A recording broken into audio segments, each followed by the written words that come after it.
ये कहते हैं कि उन्होंने मुसलमानों के हित में किया।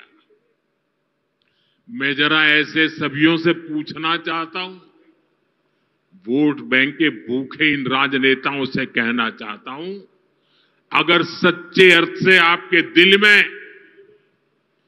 मुसलमानों के लिए थोड़ी भी हमदर्दी है, तो कांग्रेस पार्टी अपने पार्टी के अध्यक्ष मुसलमान को बनाए।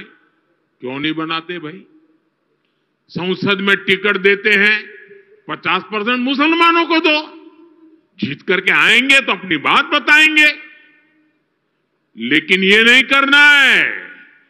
कांग्रेस में तो कुछ नहीं देना है। देश के नागरिकों के अधिकारों को छीनना और देना, इनकी नीयत किसी का भी भला करने की कभी नहीं रही, मुसलमानों का भला करने की भी नहीं रही। यही कांग्रेस की अच्छी सच्चाई है। साथियों, वक्फ के नाम पर लाखों हेक्टेयर जमीन पूरे देश में है। इस जमीन, इस प्रॉपर्टी से गरीब का, बेसहारा महिलाओं बच्चों का भला होना चाहिए था। और आज ईमानदारी से उसका उपयोग हुआ होता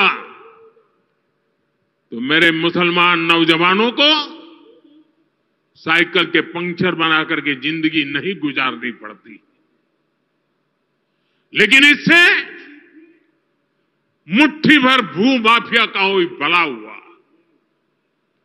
पसमानदा मुस्लिम इस समाज को कोई फायदा नहीं हुआ। और ये भूमाफिया किसकी जमीन लूट रहे थे? ये दलित की जमीन लूट रहे थे, पिछड़ों की जमीन लूट रहे थे, आदिवासी की जमीन लूट रहे थे, विधवा महिलाओं की संपत्ति लूट रहे थे। सैकड़ों विधवा मुस्लिम महिलाओं ने भारत सरकार को चिट्ठी लिखी, तब जाके कानून की चर्चा आई है। वक्फ कानून में बदलाव के बाद अब ये गरीबों से जो लूटा जा रहा है वो बंद होने वाला है।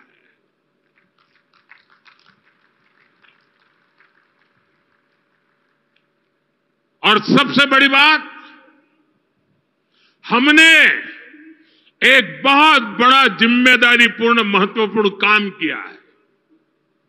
हमने इस वक्फ कानून में एक और प्रावधान किया है। अब नए कानून के तहत, वक्फ के कानून के तहत, किसी भी आदिवासी की जमीन को हिंदुस्तान के किसी भी कोने में आदिवासी की जमीन को, उसके घर को, उसकी संपत्ति को ये वक्फ बोर्ड हाथ भी नहीं लगा पाएगा।